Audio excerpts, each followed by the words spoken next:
And it finally got me down to the point that I had to realize, the example I always use is like entrepreneurship versus corporate is like checkers versus chess. The game board looks the same. You truly play checkers and chess on the same game board.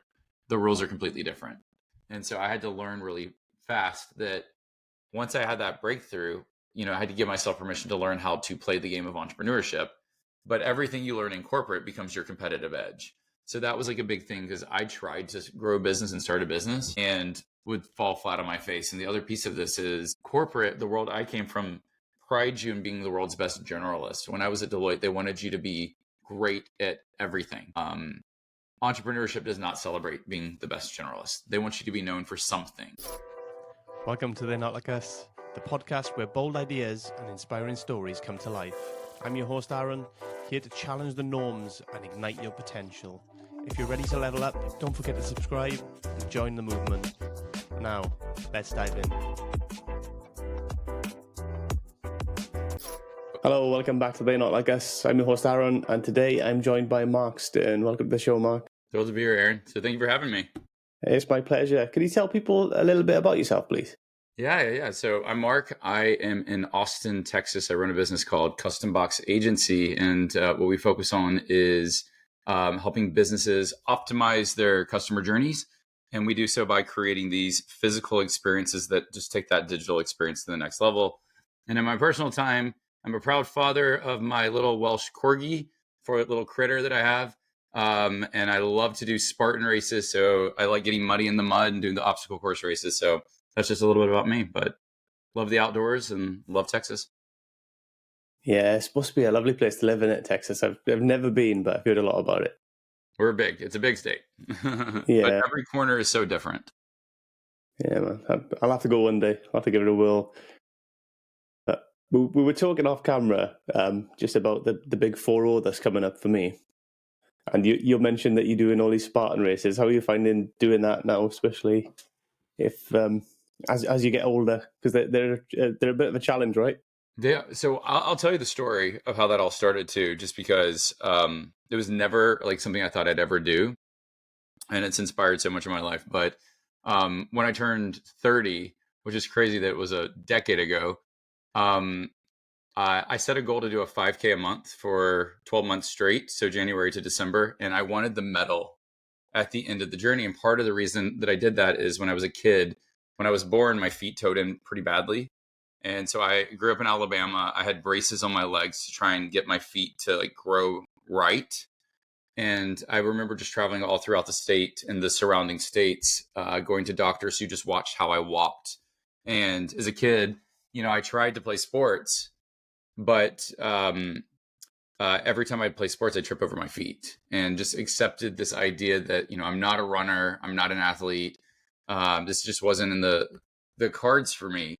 And so, with Spartan races, the way that came about was I started this journey when I turned 30 to do a 5K every month. And after 4 months, got bored and was like, I can do this. I'm actually doing 5K as well, and signed up for a Spartan race because I saw a Groupon. I don't know if y'all have Groupon on your side of the pond. I remember that was like the thing was Groupon, and everyone was looking at Groupons, but there was a Groupon for a Spartan race, and I signed up for it. It was the last week of May. And I think it was 2015.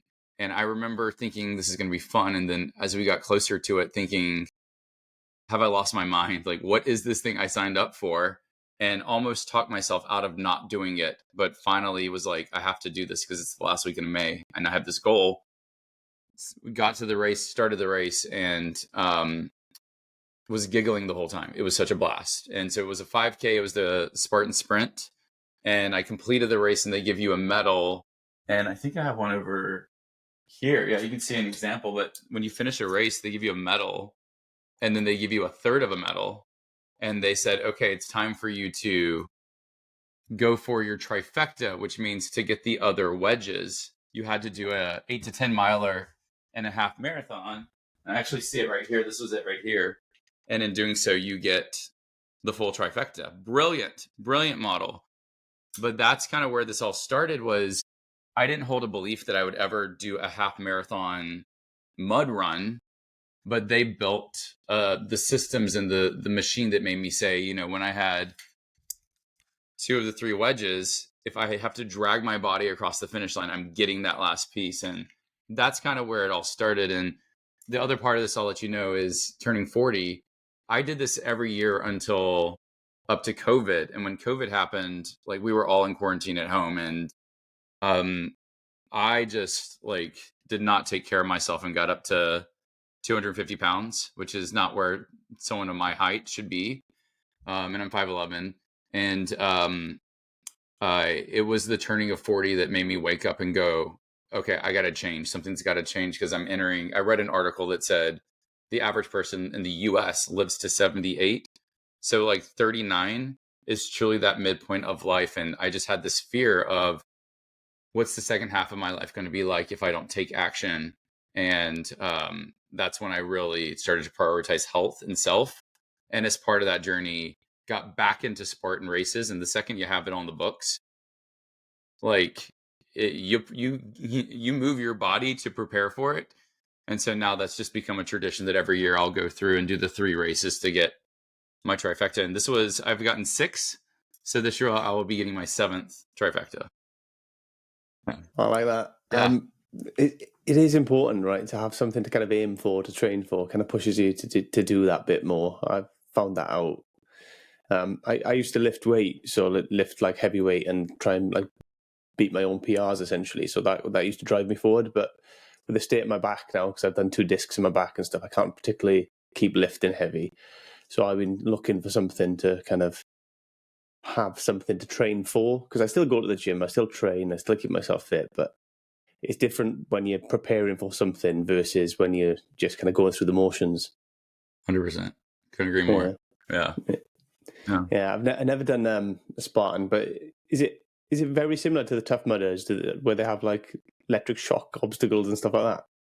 So either way, I think during COVID, Spartan now owns Tough Mudder.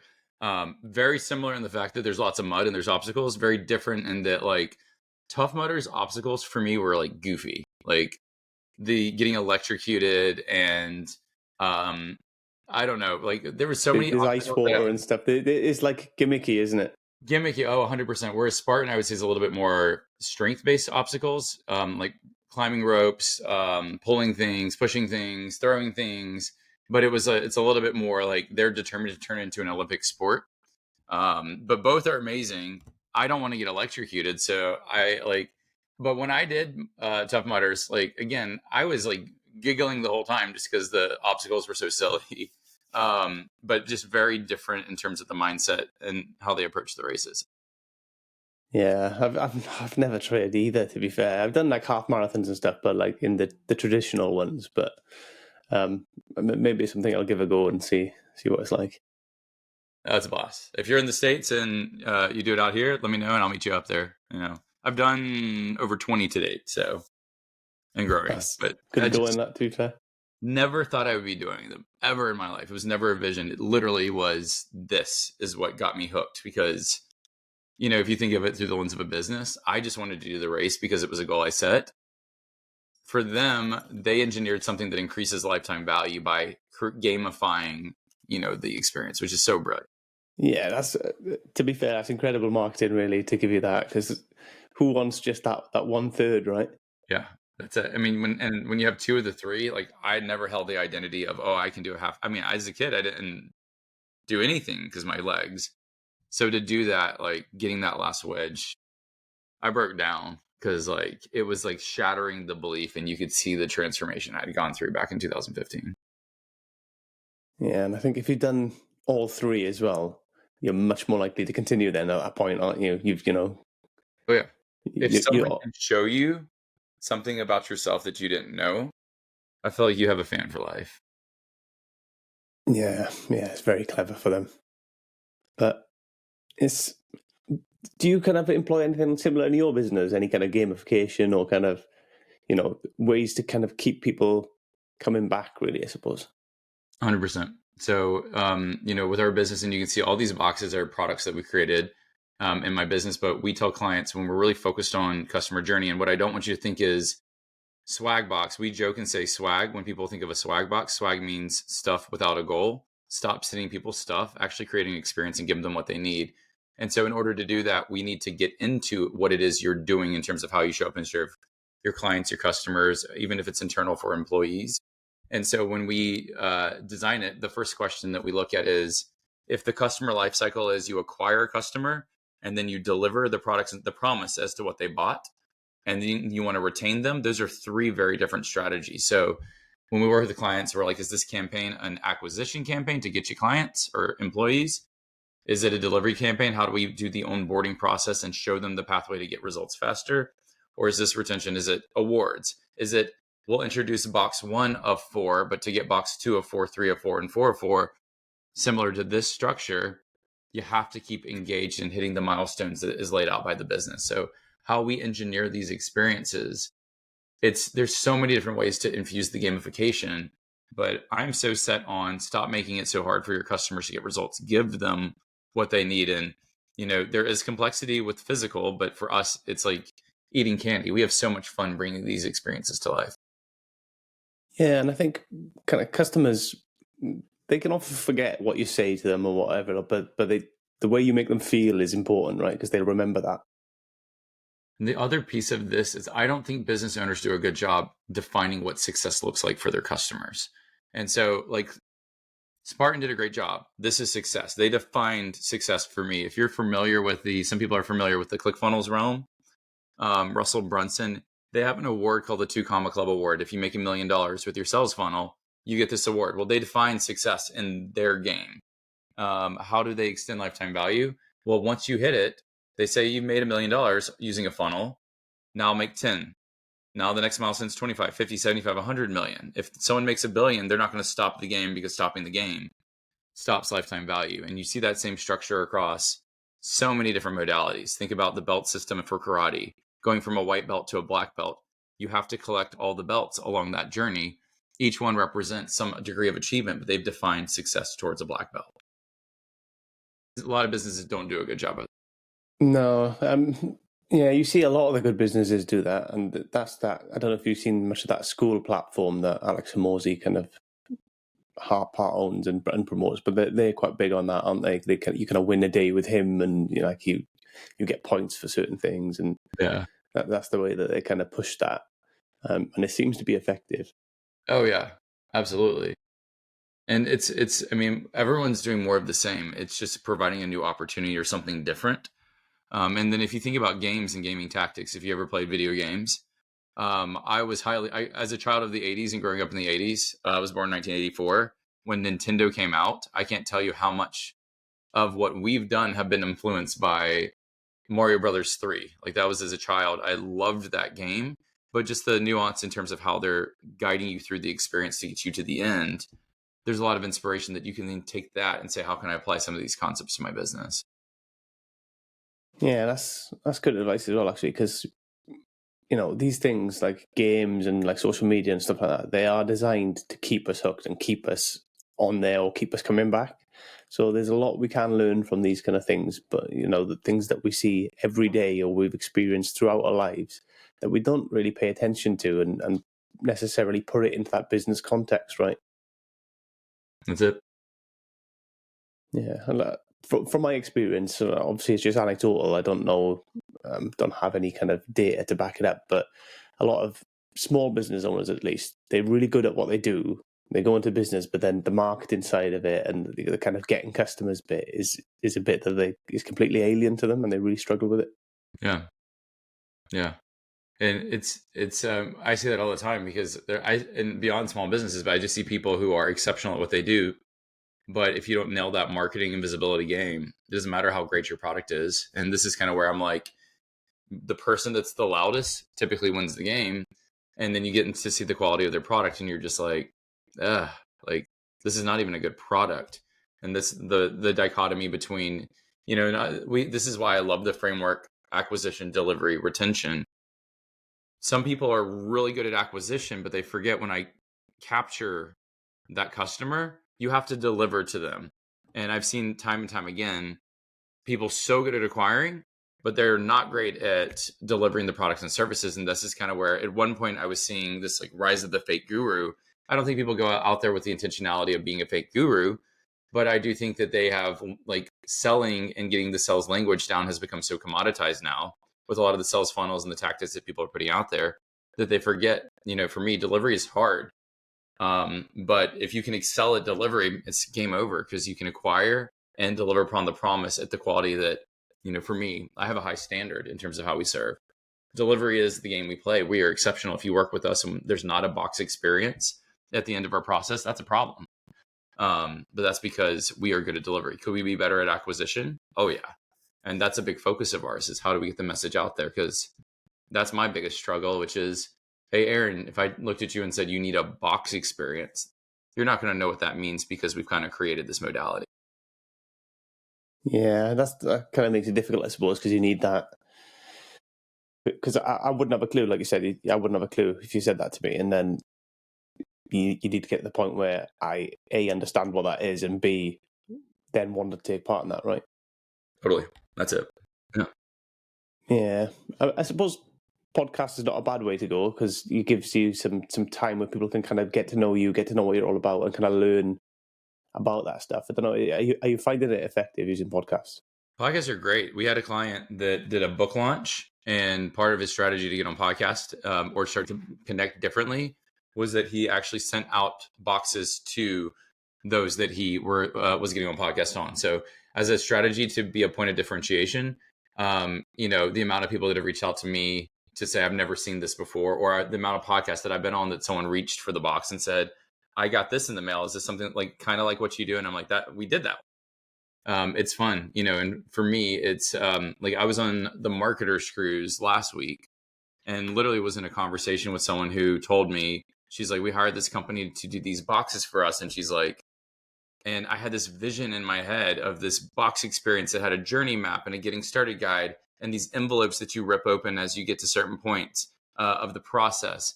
And she was like, that's what I really wanted. And she started describing this experience that she went through 3 years ago. And, I was like, who is this? And it was this box right here. It was one of our boxes. So it was just kind of fun to be out in the wild and see that. But she didn't have the vernacular, or it wasn't, she didn't know it was our company who did it, except it was happenstance that we just both happened to be on the cruise ship at the same time. And so like the live events have been great for us. Podcasting is wonderful. But I mean, that just scratches the surface. I mean, our biggest thing now is, we're launching these two products, 57 Hats and Activate Deck. 57 Hats is about, as a business owner, do you know how many hats you wear in your business or how many hats your team wears? Because that's the first step of getting out of the day-to-day and start working on your business. Activate Deck is, do you have a vernacular around your customer acquisition strategy? And it's a system that helps you lay out how are you acquiring. But we're using boxes to convey this concept, similar to how a book may convey a concept. It's just a lot more kinesthetic, a lot more touch and interactive. Yeah, and it stands out, right? And especially now in a kind of modern society where everything is just getting hammered at us digitally, right? We're just getting constantly on our phones and stuff, and then having something different like that. Because I know whenever I order something like a new bit of kit or whatever, just having something through the door, it gives you that feeling, right? Something to open, not 100% sure, what it's going to be like. That kind of feeling is just, it's a good feeling, and it can really draw you to a company to be kind of more interested in what else they do. That's it. And I mean, that's one of the biggest things that we're seeing now is that AI, in this age of AI that we started to live in the last 2 years, to see how it's truly redefined the game. We were, prior to AI exploding the way it has, like over 1 billion pieces of data were being released on the internet every single day. Now that's on an exponential. And so what you're seeing is this rise of digital distrust. And the power of blending digital with physical is you can start to rebuild that trust in a way that really feels like a new opportunity. It's a modality that allows you to stand out in this sea of AI that we're living in right now. And it's just going to get louder. Yeah, and it's like we were saying before about, the people being really good at acquisition, really salesy, and then not delivering. I've experienced that, like mostly like with online education and stuff. And I'm sure they're doing their best to deliver the product, but the product is crap. They're just really good at acquisition and they get you through the door and then you're like, oh. But when you're getting something physical through as well and stuff, I don't know, there's a different feeling to that. There's something, because when you get something physical, there's been an expense, there's been some effort and stuff put into that. Whereas when you're watching somebody's videos online, it's not, you don't necessarily always get that feeling that they've put a lot of time and effort in. Yeah. And the way we frame it too is when you think about this idea of what is experience and how do you define experience? And I always say experience is seen through the senses, sense of sight, sound, touch, taste, smell. When we're dealing with a digital only products only tap into what you see and what you hear. So like scrolling through Facebook or Instagram, watching a YouTube video, listening to a podcast, it only taps into two of the senses. Power of physical. If I complement physical and digital together, now I can activate touch, taste, smell, in addition to what you see and hear. So just by introducing a new sense, it activates it activates the experience in a different capacity. Imagine going to Disney World or Las Vegas. Like they know how to stimulate everything. Going to a live event is a very different experience than watching it virtually. And so that's kind of where the power of blending in those senses that we don't tap into really truly offer this new opportunity in terms of how you can show up and serve your people. Yeah, and I think, Disney's a great example, right? 'Cause essentially they're just theme parks, aren't they? So, you spend a lot of time in queues and waiting around, but they make that queue part of the experience, and then they kind of, it's all part of the show, and the whole thing is a show. And that's how they get you, because they make the entire thing an experience. I mean, I was literally 2 weeks ago at Universal Studios. I don't know if you've ever been to Universal Studios, but they have this like whole Harry Potter land, and they have this like Quidditch ride that you can like you're playing Quidditch, but you walk through the Hogwarts castle. And I think the experience of waiting in line, so the whole walking through Hogwarts castle is you waiting in line, how they've added that entertainment and engagement, as opposed to when I was a kid going to Six Flags and you're just literally in a queue, just waiting to get to the front of the line. I thought it was more entertaining going through and seeing the interactions and like what they had created in that experience than actually the ride itself. So it's just amazing to see how Disney gets the power of experience better than anyone else. Yeah, absolutely. And I think that is that key. And I think that's somewhere, again, it's just for anecdotal and from my experience, that a lot of business owners kind of fail to see. They think, oh, I've just got, this is what I do, I just do this. But actually, the whole interaction with your business is an experience for that customer that they're going to, take things from, remember things. There's ways that you can make the mundane a bit more interesting and keep them on the hook, really. Yeah, totally. 100%. Yeah, so I did do a little bit of research, and I can't remember where I got the stat from, and I didn't write it down, so that's a bit of an issue. But it said essentially 65% of brands that kind of introduced experiential campaigns, so potentially boxes like that, but stuff, anything where they're creating an experience around what they do, see an increase in sales. So it obviously translates. I like that statistic. I was going to say, I want to know where that statistic is. So I'm going to find that statistic. And sales, I mean, and I can tell you just from the things that we've tested, we've had many people that we've seen double the conversion on the front end, whether it's a virtual event, whether it's a challenge, whether it's a product sales. We've seen people double their back end conversions, introducing something physical in terms of people having a refund window in the first 15 to 30 days of buying a new product. We've had clients see numbers plummet to like the 0.01%. We had a client that did a launch for a $2,000 product, and she sold 3,500 units. The one rule that she set was, hey, we're happy to give you a refund.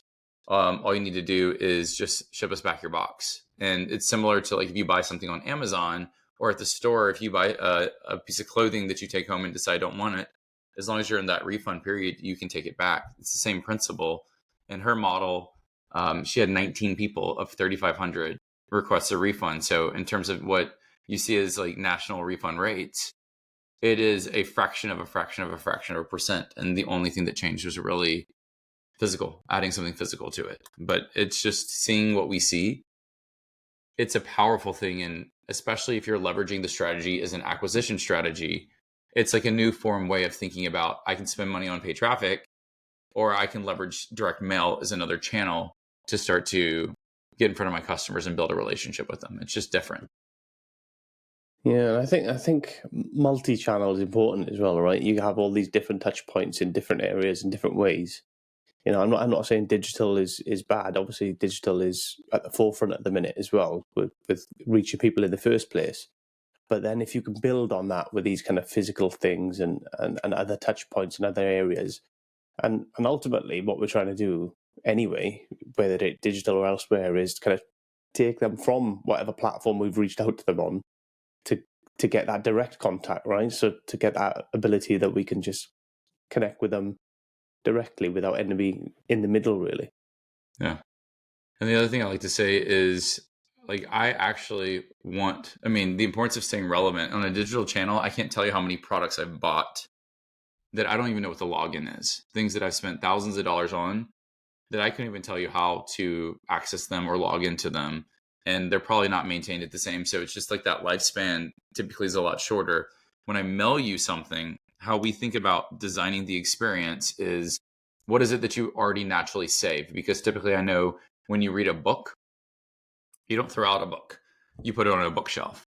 And so you'll see a lot of our boxes that we design are a little bit bigger than a book. We'll brand the spine. And you can see these from some of the examples that are all behind me, is that we like that smaller size because there's a lot that I can pack into it in the experience, but I can also brand the spine and tell you to put it on a bookshelf as something that you can come back and reference. Same thing with board games. You don't play Monopoly and throw it out. You don't play with a basketball, and after you're done playing with the basketball, throw it out, or golf clubs, or CDs, or records, you name it. There are things that we save. How do I engineer that? Because I truly do want to take up real estate in your house and be relevant. And I want to provide you with the education and the training to say, hey, you know how you can read a book or listen to a song or watch a movie once, and then 6 months later, watch the movie again, and it's a whole nother experience. The same thing happens in terms of how you may engineer your products and services. A lot of people aren't talking about the repeatability of going through the experience again. If I can design something in a way that you can do it now and you can do it again in 6 months, and it's a whole different series of values and impact that it may have on you, it's just a different way to stay relevant and position yourself as that trusted mentor, which is a lot of the goal that I, with my clients, is like, how do I position myself as their trusted mentor? So when they're done with this, they're asking the question, what's next?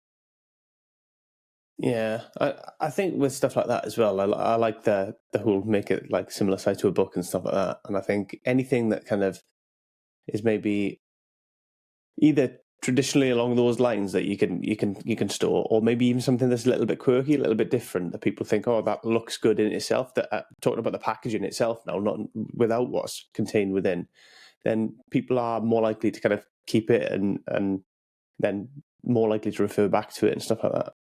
Totally. I mean, even with this product right here, 57 hats, a lot of people love that Apple iPhone suction that happens when you open the iPhone case.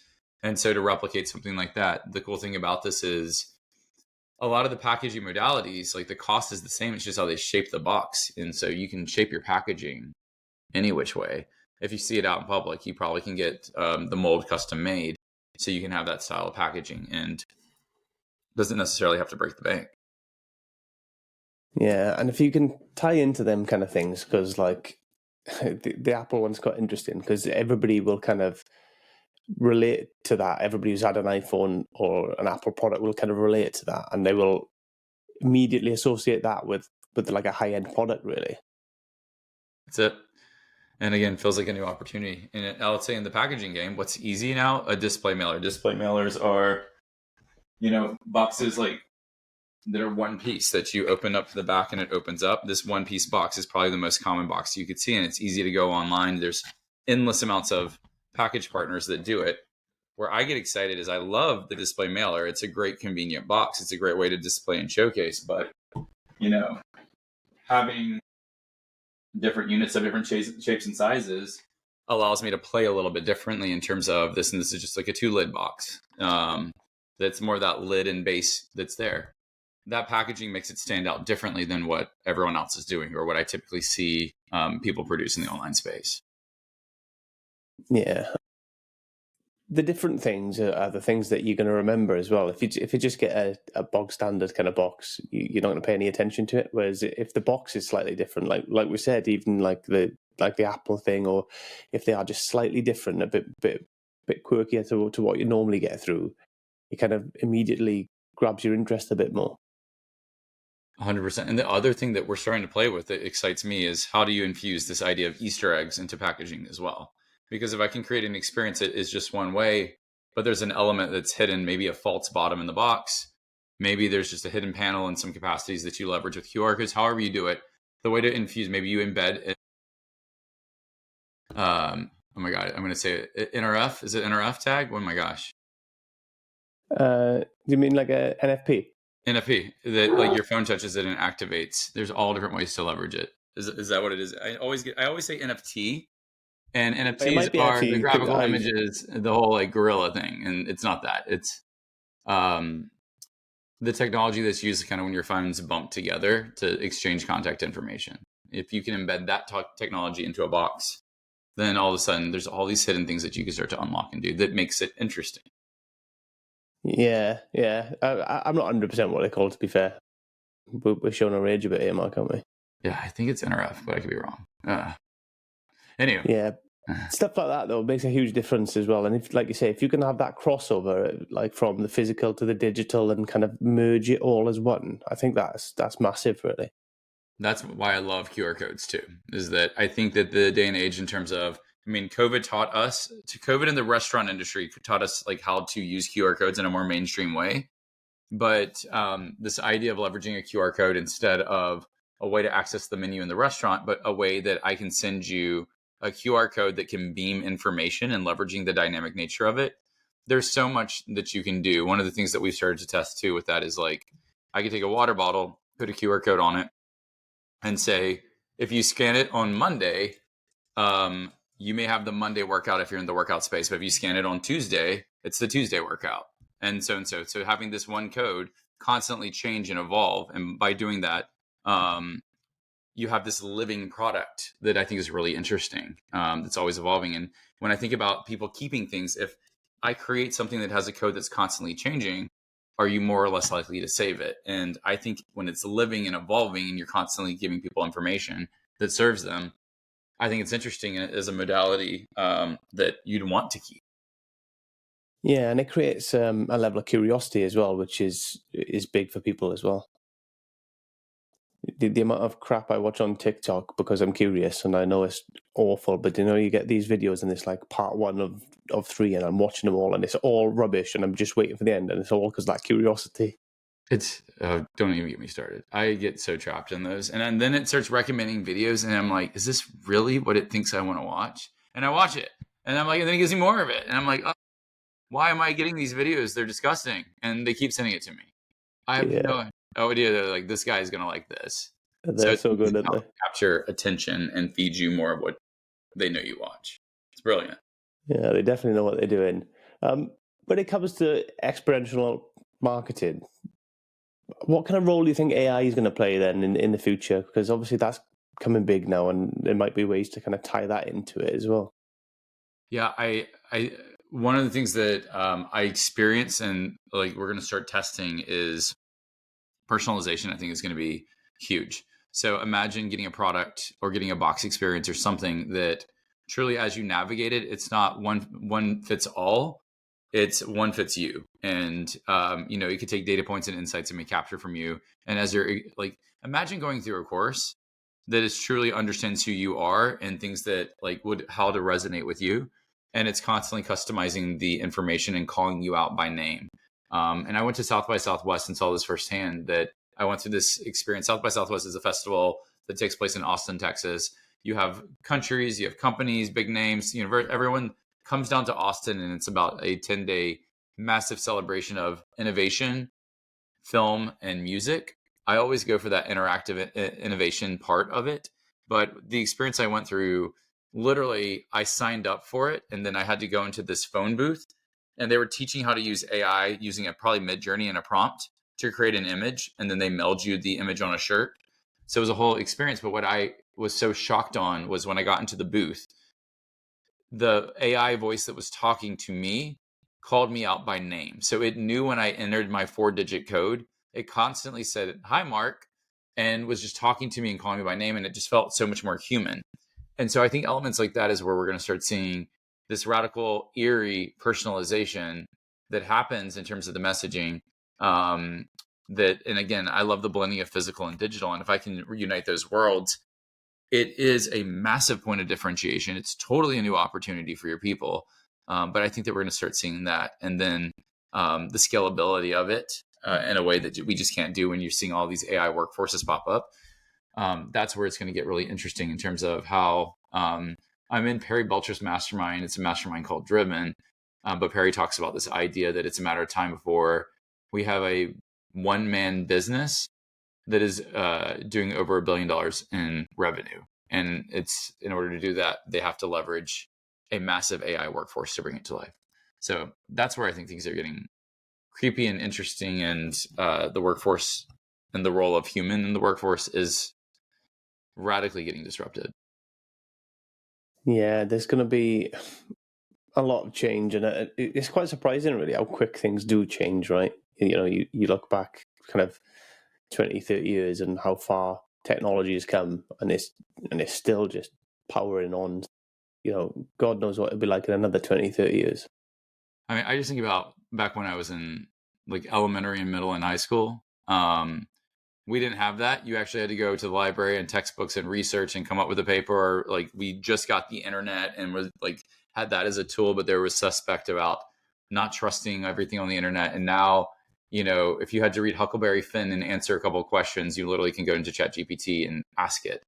And you're seeing students who are showing up in the room smarter than their teachers, which is building this distrust because they know how to navigate the game in a way that buys back their time. And a legacy system that is getting radically disrupted right now too. So it's just fascinating to see how it all plays out. I just can't imagine being in middle or high school today with the technology that we have. Even my nephew in Alabama, when he was like 5, had an iPad that they worked from. Like I didn't have an iPad until I think I was in grad school, and that was a big deal, getting an iPad. Yeah, it is amazing how it changes.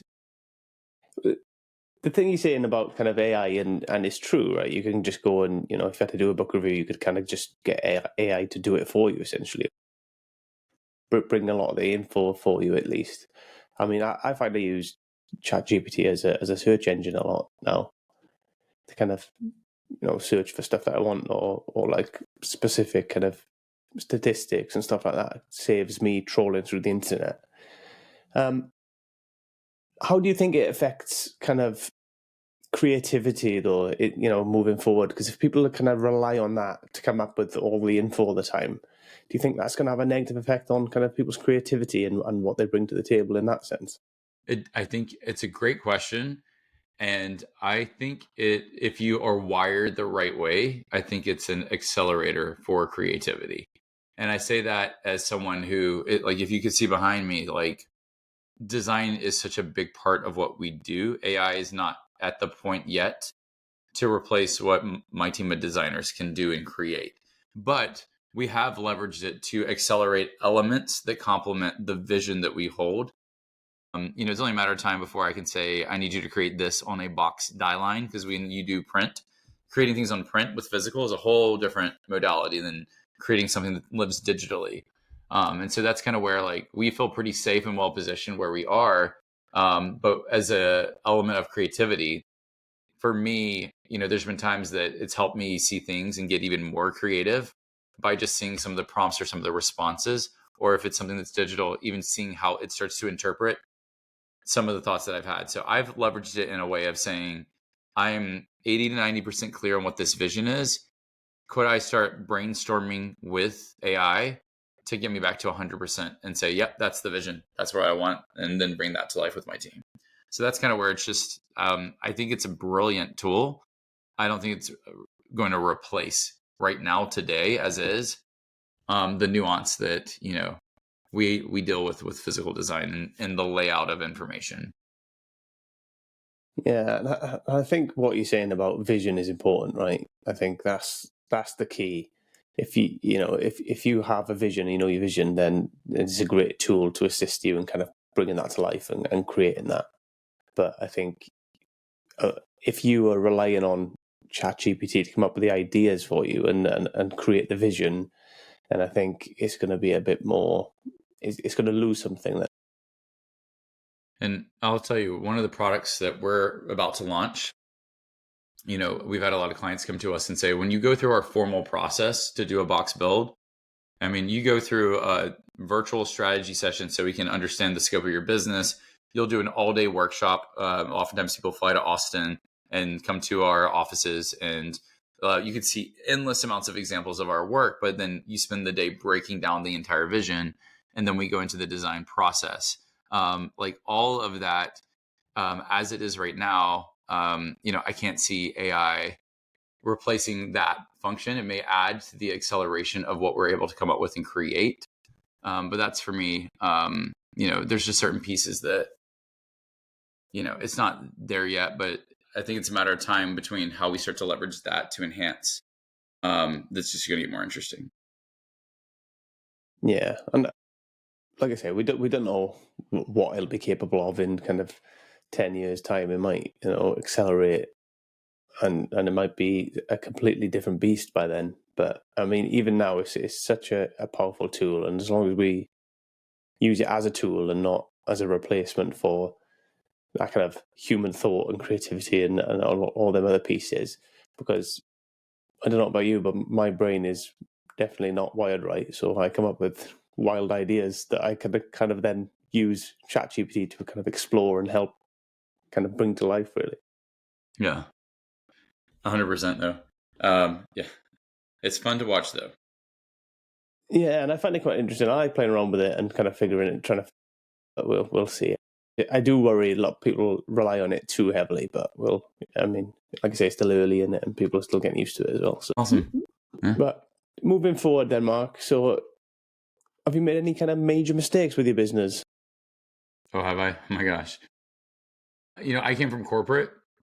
And so I lived and breathed the corporate realm for years. And so I was super wired corporate. So when I made the decision that I wanted to start a business, I always saw myself as a high performer in corporate. I got my MBA at Duke. I worked for Deloitte Consulting for many, many years.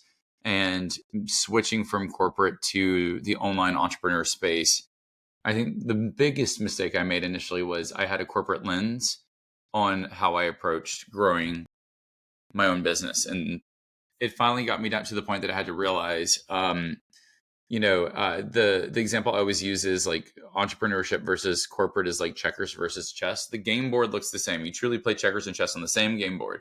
The rules are completely different. And so I had to learn really fast that once I had that breakthrough, I had to give myself permission to learn how to play the game of entrepreneurship. But everything you learn in corporate becomes your competitive edge.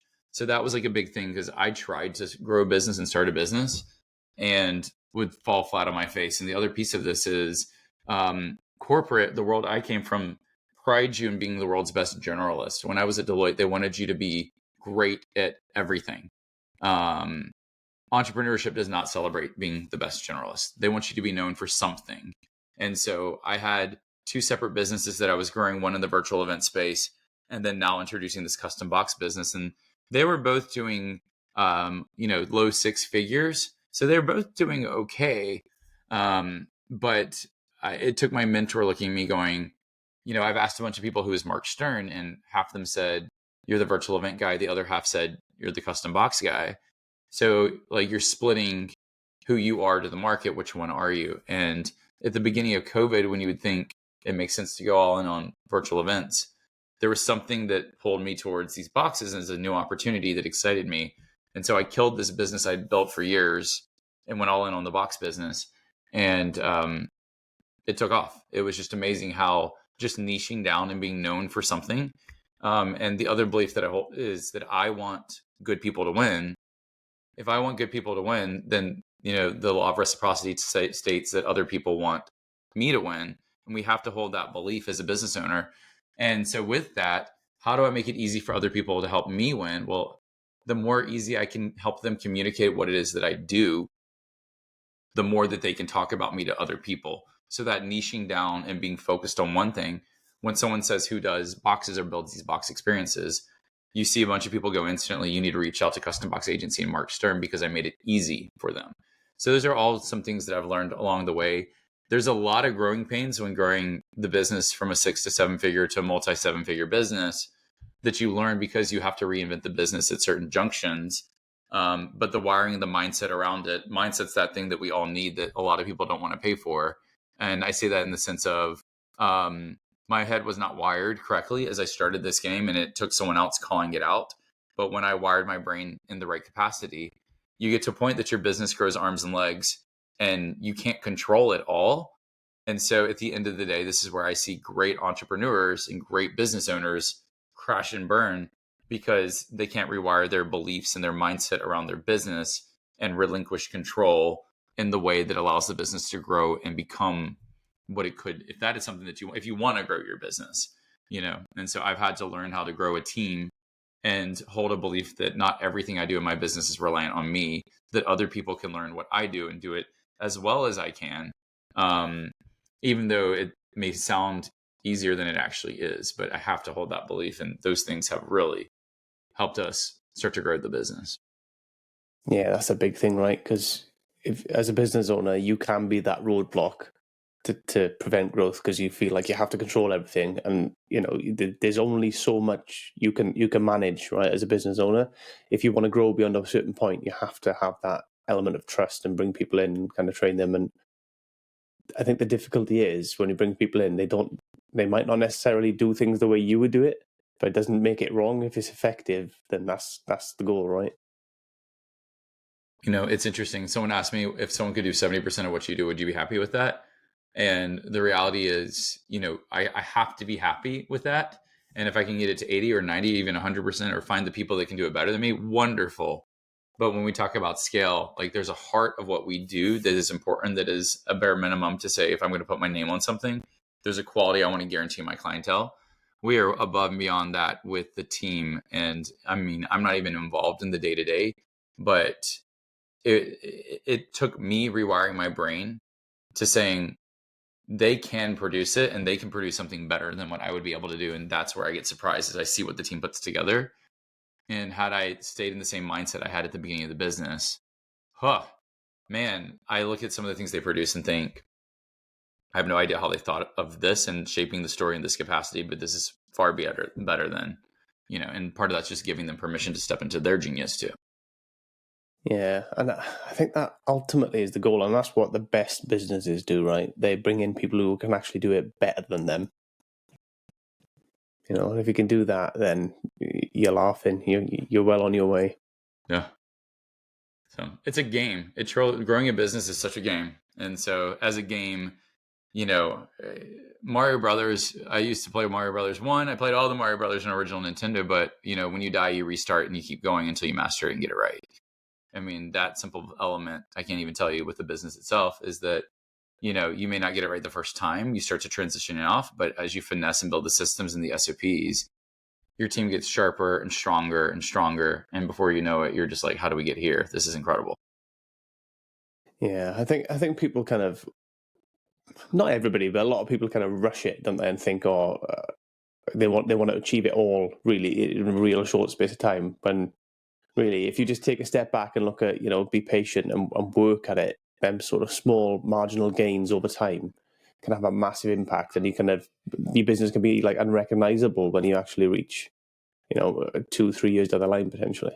So true. I mean, that is absolutely true. So firsthand experience though, and I've seen people on my team who started as almost like a virtual assistant role, and I could see their genius and I could see their strengths, but they didn't hold that belief in themselves. And some of those people are high up managers or leaders on the team right now, but they never imagined that they would be where they were. And I didn't imagine I'd be where I am with this business, and I never knew when I started this business, what to expect from it. But that's what's been so beautiful, is to see how far I've grown, but also how far other members of my team have grown as well. Yeah.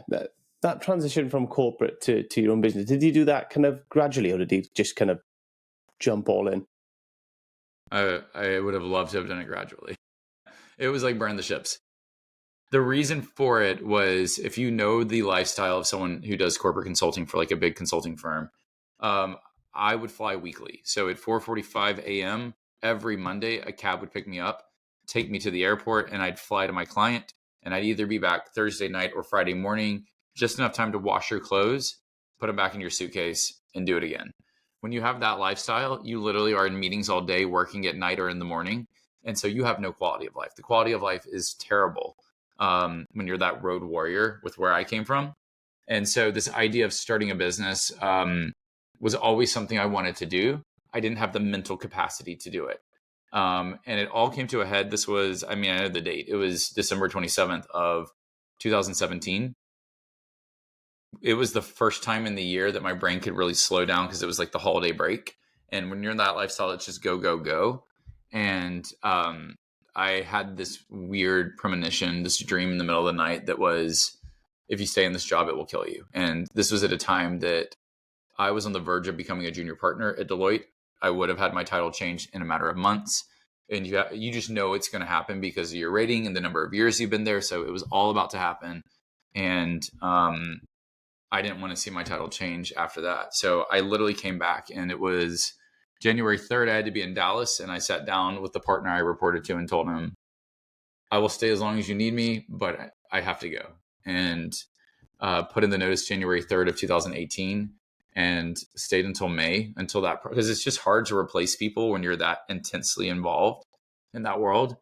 But I wanted to leave on a good note, and I had nowhere else to go. And, you know, when I made that transition, I beat myself up initially, because like as a new entrepreneur, because I'm like, why am I not doing more? Why am I not working harder? Why am I not farther along? And I hadn't given myself permission to learn how to play a new game and detox corporate out of me. But I had no idea what it was I was going to do. I just knew when I left corporate, it would free up the mental capacity to get creative again, and then figure out. And, you know, as a backup, I could always go back into corporate. So I just had to accept, you know, this could be challenging, but the reward far outweighs the risk, you know? And so I wouldn't change. I'm proud of when I did it, and it was the right time to do it. And then 2 years later, we're in quarantine for COVID. So it was a nice little runway before going into a whole new world. Yeah, and thinking about it as well, you know, that people always say, don't they regret the things you don't do rather than things you do. And like you say, you could have always gone back into that world and got your job back, or got a similar job at least.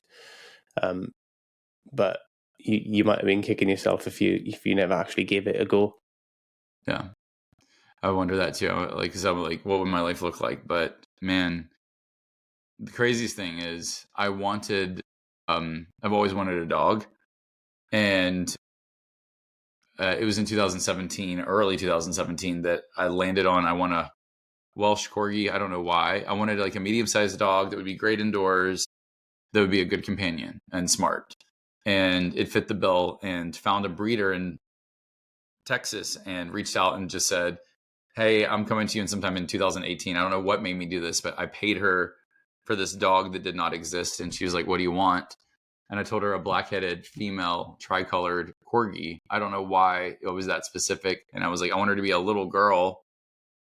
And the day I put in my notice at Deloitte, February 3rd, 2018, I was driving home from Dallas to Austin thinking, was that the stupidest thing I've ever done in my life? Like, giving up the 6-figure salary, giving up security. I still had all the student loan debt from business school, and was beating myself up, and went to dinner. My friend who I was to meet at dinner was running late, and I opened up my my news feed, and at the top of the news feed, the woman posted, I have available this black-headed female tricolored corgi, this little girl. And I messaged her instantly and was just like, that's my dog. And so it's kind of funny just how the universe is almost like, am I crazy for doing this? Like, send me a sign. And that was one of the best signs I could have ever received. And that stuff, I was like, I truly cannot make that up, because it's too coincidental. But I mean, there's something, I don't know if it's divine or if it's just, you know, a gift from the universe or whatever you think it is. Because I would never have considered myself woo. I'm very literal because that's the world I came from, but I can't explain moments like that are like, how did this gift that is the greatest asset that I own come into my life the day that I made it one of the biggest decisions of my life? Yeah, it's quite interesting when stuff like that happens, isn't it? And it's, there's so many, I mean, unexplained things that happen in the world. I don't know. I do find, or it seems to be the way, and I don't know if it's a mentality thing, or maybe just appreciate it and notice it more. But when you're kind of following your own path and doing your own thing, that things that feels right to you, rather than kind of jump into other people's tune and doing a job that probably is getting you down a bit and stressing you out and causing all these issues, and things do kind of seem to fall into place a bit more. Yeah. And for whatever reason. And I'll say this, like, it's fun to wake up and just like, I love my business. I love my team. I mean, so like, I probably work just as hard as I did at Deloitte, but it's under a different guise. It's nice to do it under a domain that for me is just having lots of fun. Yeah. And I think just mentally from a different place in it, when it's something that is your vision, something you want to do, is something you're pursuing, rather than kind of fulfilling goals for other people, really. Yeah. It's my little baby. Yeah. I love it. It's brilliant that you are doing it and that you're doing so well at it. Mark, where can people kind of find out a bit more about you and about your business if they wanted to kind of get in touch or just learn a little bit more? I always tell people you're welcome to reach out to me on Facebook or LinkedIn. Those are great places to find me at. Agency.com is our website. You can easily go there and connect with me or a member of our team just to explore. We offer a free consultation just because we love to learn what people are doing. And if we could be a part of your journey, we love that strategy of how to take your business to the next level. So those are probably the easiest places to go to find me. Cool. I'll try and drop the couple of links into the show notes and make it a bit easier for people to find you and stuff anyway.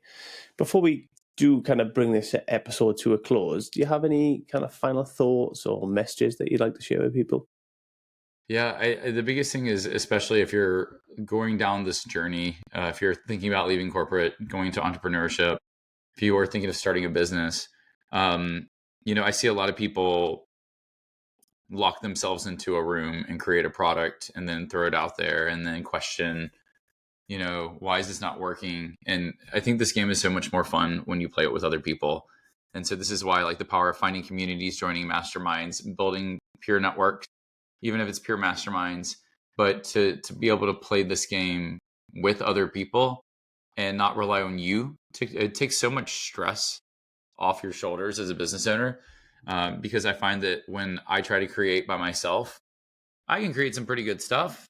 But when I start to co-create with other people, one, it's more fun. Two, the product becomes so much better because we have a lot more insights and modalities that are tapping into it. And so that's what I would just say is that if you find yourself frustrated or angry or whatnot, especially if you're playing this game alone, don't play it alone.